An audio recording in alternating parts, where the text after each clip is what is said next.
Zen Buddhism says there's one force in the world, and it can be either used for good or evil.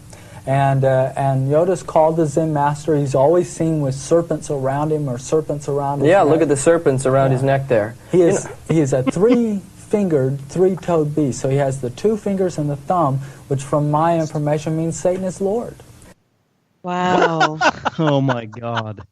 Well, Man. means Satan is Lord. Yoda has snakes around his neck? Yeah, What are I'm they going to say, talking about? Now, I know what he's talking about. He's only talking about the original Star Wars Empire Strikes Back Yoda toy, who came, because Yoda is the smallest character in Star Wars. So they had to throw on a bunch of extra crap on him to make him even weigh enough. So he's got a robe, he's got a belt, he's got a cane, and he's got a snake around his neck just because there were snakes on Dagobah. He's not fully associated with serpents. Yeah, man. It's because, like, he had all that extra plastic in the mold. They're like, well, everybody else makes up, like, this much amount of mold, and Yoda's so small, we got to fit some kind of mold to get some other accessories to get... They have to get their money's worth out of the plastic. Just imagine the business Judge Yoda by his size, will you? That business meeting where they're like, come on, let's be real. what can we give him? Let's give him a staff. Let's give him a robe. What else can we give him? All right, he's got a belt. He's got a belt. The little weird thing on it. We can give him some big old swagger. All right, I guess fucking throw a snake on his neck, I guess. I don't know. All right. Give him a big old snake. Should the snake be orange or brown? All right, it's going to be both, and one of them's going to be rarer. You find out which one is. Which one does Russ have? Find out. Oh my God, is that the poll? Yeah, that's this week's poll. Oh, which is colors? snake brown or orange? Is Russ's snake orange or brown? So and where? Gross. And P.S. Where does Skeletor live? But oh, it's 2 parts now. Great. Oh my God! Let's just shame me further. This is for me not knowing my shit. Super layered.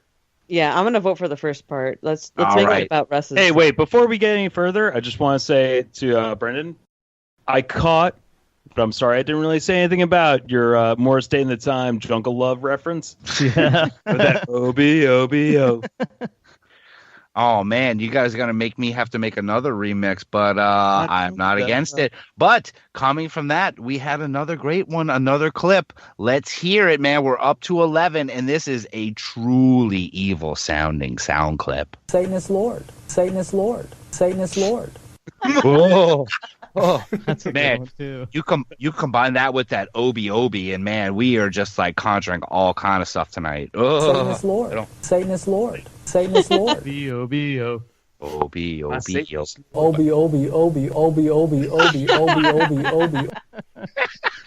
It's just, I'm sorry. Is Phil Phillips not like one of the best contributors to the soundboard we've heard so far? Just his voice. That aspect, Ken, or Phil, what is it about Ken and Barbie here?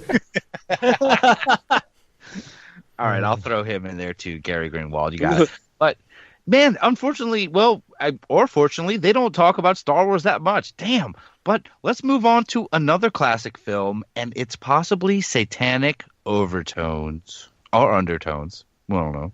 Now, let's take it up right now with another creature by Steven Spielberg, I believe it is, from E.T., the extraterrestrial. What can we say about him? Well, E.T. smashed box office records in 1982 by doing $318 million. $318 million. Yes, it was a camouflage occult movie including levitation, psychic healing, mind control, mental telepathy, that type of thing.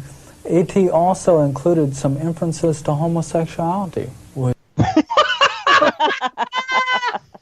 what? What? Is that when C was in Gertie's closet and he put the wig on? Whoa! Oh, I was about to say, how the hell is E.T. gay? Is that it? I don't know. That was the only thing I could possibly think. I ran through very quickly, because I'm a very smart person, the entire film. That's all I could come up with. It's probably. That looks like that's E.T. It's probably when. And that's gay. That, for one thing, we don't do that. Well, it's probably when it's when Elliot called his brother a penis breath. That's probably what he's talking about. Yes. And maybe the fingers touching each other. Maybe I didn't think about E.T. being in drag. And guess what? Do you guys remember who E.T. dressed up for Christmas? I mean, for Halloween. He dressed up for Christmas. He dressed up as Yoda. Yeah, he dressed up as Yoda. I have a really bad memory. There's no way I would remember that. No We good. don't get in bed with the reptilians, okay? It's gay for one thing. We don't do that. Thank you.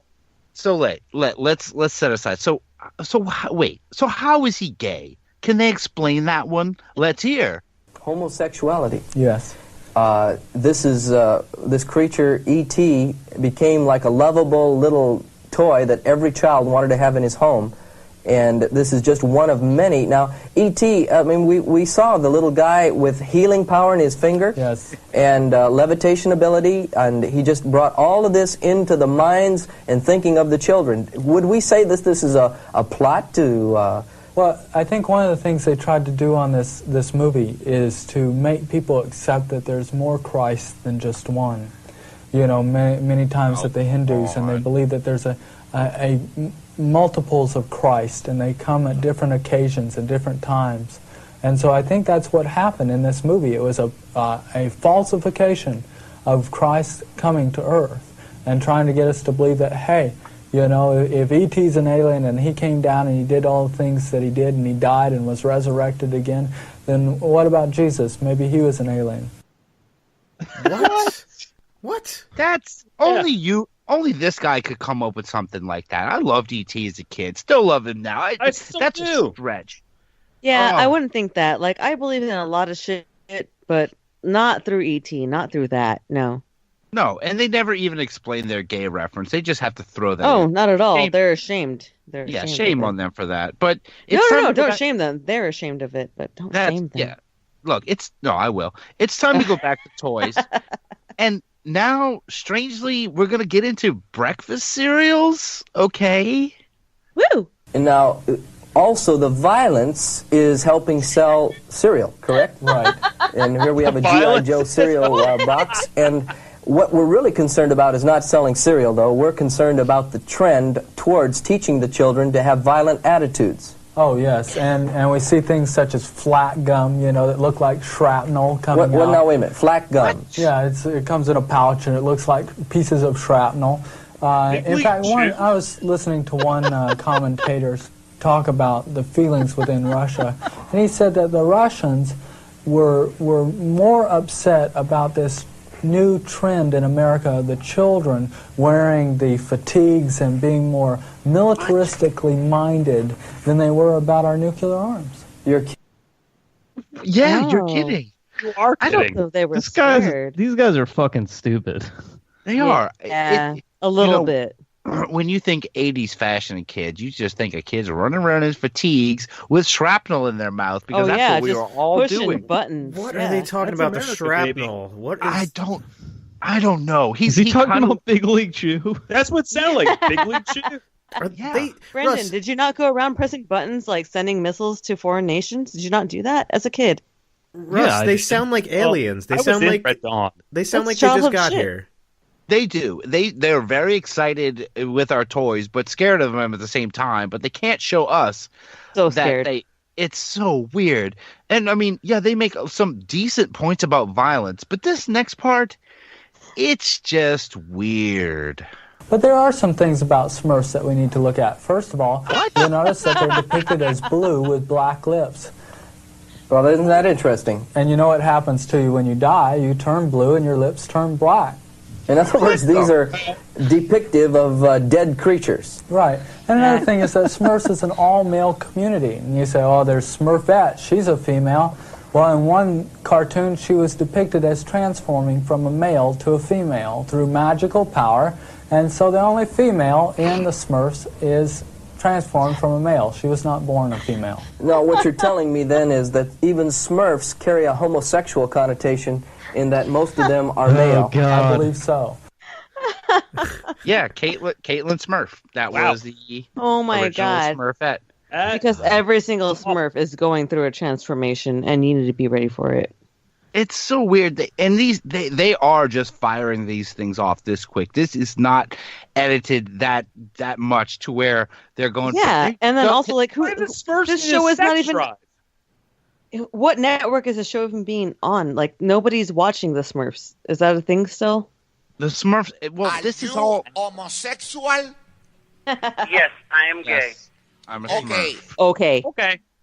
I don't. Well, you know what? To quote one of my favorite movies and character, Dr. Ian Malcolm, he says life will find a way because they take the strand of DNA from a amphibian, and amphibians can change sex due to the population. So yeah, Smurfette was a fish.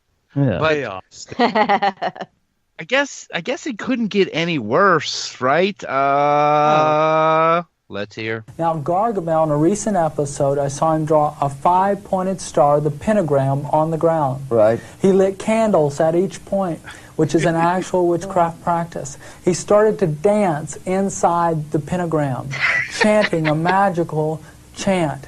At that point, a book opened up across the room, and something left the book and entered his physical body, giving him power to levitate and to do battle against the Smurfs. Oh, no. So we can say that Smurfs has gone occultic. Very much so. Well. No, very much so. Wait, so I have a question, a really quick question. Are they saying that this is a bad thing? I don't know what they're saying. All that's happening, that sounds awesome. Like, how do they expect there to be a bad guy in anything? Like, what's acceptable to be a villain in anything? That sounded like how you pregame before a party. Honestly, I'm not trying to be all cool, but honestly, that sounds like really awesome. I really like that.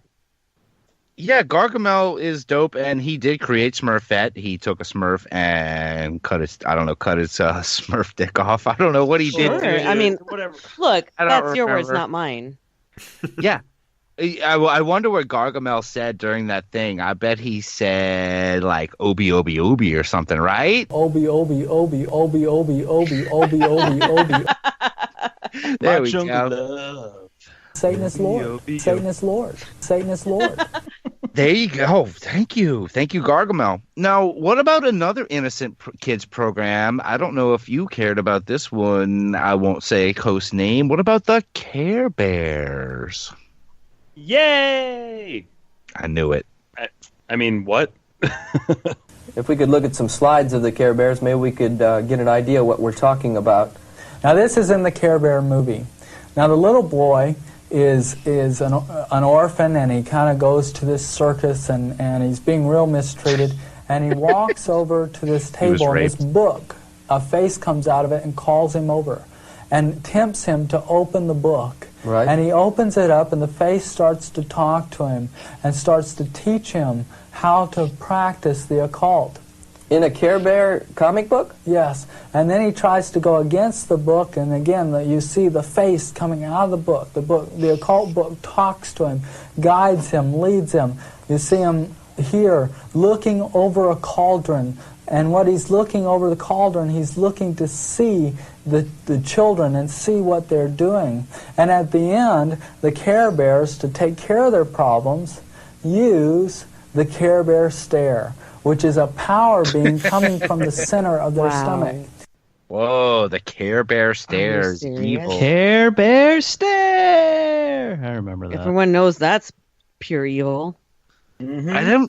And he's just finding. I could probably find more like occultic like weird things, like a lot of like Celtic references into Care Bears, but they didn't even do the legwork to figure that stuff out. But we're going to wrap it up soon, but his lecture/interview goes on to mention other beloved toys from the 80s. He mentions Transformers. He mentions the Littles. Of all things, the Littles.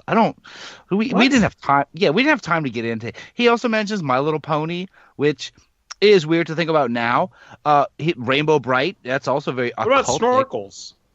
The Snorks?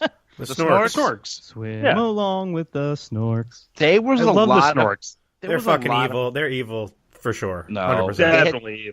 I don't trust it. There was enough female Snorks to where it wasn't weird. Yeah, you gotta wonder why. But he brings up Rainbow Bright, a Voltron, and even the GoBots. Like, come on, GoBots had to be evil too. But no bots. If any of you are still rocking a cassette player, then these guys have a great offer for you. Let's hear it. As you've been watching today's shocking interview, many of you may want to share this message with family and friends. Evil powers are trying to brainwash this generation of children, but the truth will set them free. you can take that truth to them. Let's pray that churches across the nation will rise up